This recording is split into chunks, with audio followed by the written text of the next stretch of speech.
It's so nice to see you. For those that don't know me, I'm Shepherd, though I mainly go by Shep. I thought today that I would tell you a story of how trusting in God can defend you from even the biggest and the scariest of things.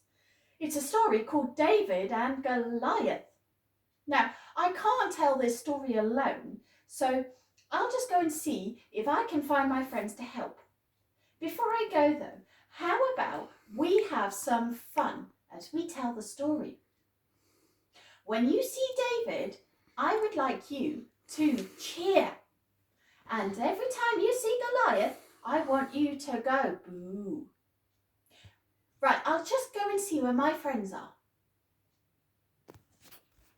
Long ago, the land of the Israelites was ruled over by a king called Saul. Now, the Israelites were fighting the Philistines. However, the Philistines had an ace up their sleeve in the form of Goliath of Gath. Boo! Every day, Goliath would stomp his way down to the front lines and shout a challenge to the Israelite army. Is there anyone here brave enough to fight me? If you do, and if you win, we will be your slaves. But if not, you will be ours. Well, is there anyone gonna fight me? Well, of course, nobody wants to fight Goliath. He was huge and he was mean. So every day, Goliath would issue his challenge before stomping back to the Philistine army. Now, not too far away, there was a young shepherd boy called David. Yay! He was the son of Jesse, but he was not his only son. David had brothers in the army, and one day Jesse asked David to go and take them some provisions and to see how they were doing. David arrived at the army camp just as Goliath was coming out to issue his daily challenge. Yay! Boo! So, is there anyone gonna fight me today? I will fight you! Did I just hear a mouse squeak? David's brothers shook their heads in fear, but David would not be deterred.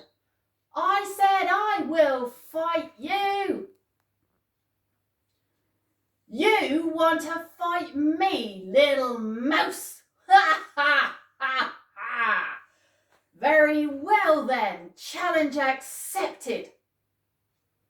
I will see you here tomorrow morning and you will be breakfast for the birds. I'm not afraid of you and it is you who will be the breakfast. Ha ha ha!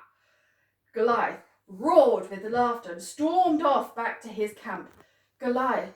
David, meanwhile, was being asked 1,000,000 questions by his brothers, when all of a sudden along came Saul. That was a very brave thing you did, but what makes you think you can defeat him?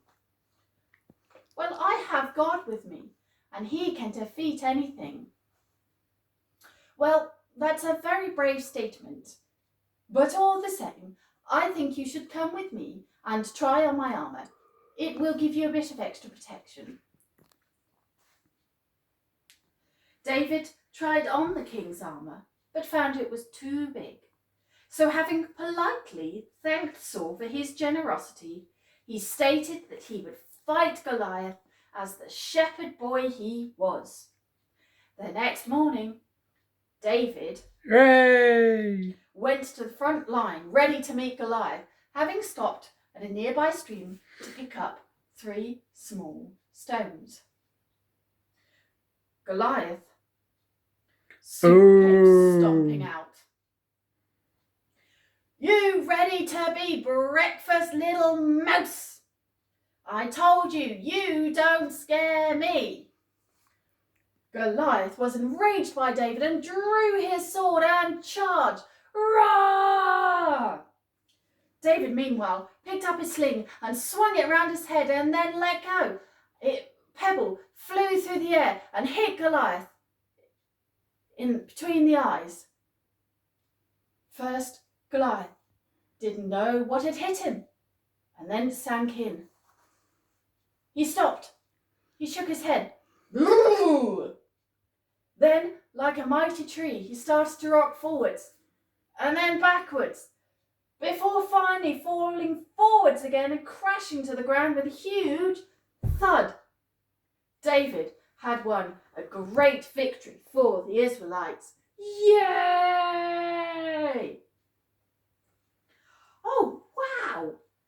Just wow, what a story!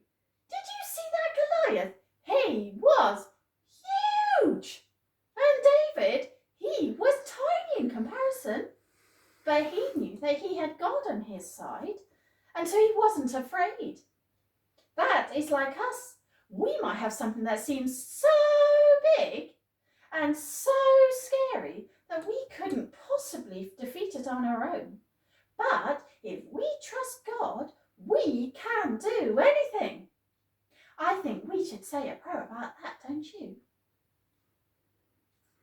Dear God, thank you that nothing is too big for you to overcome. Help us to learn to trust you. Amen. I'm going to go and say thank you to my friends for helping me tell the story. It's been so lovely to see you.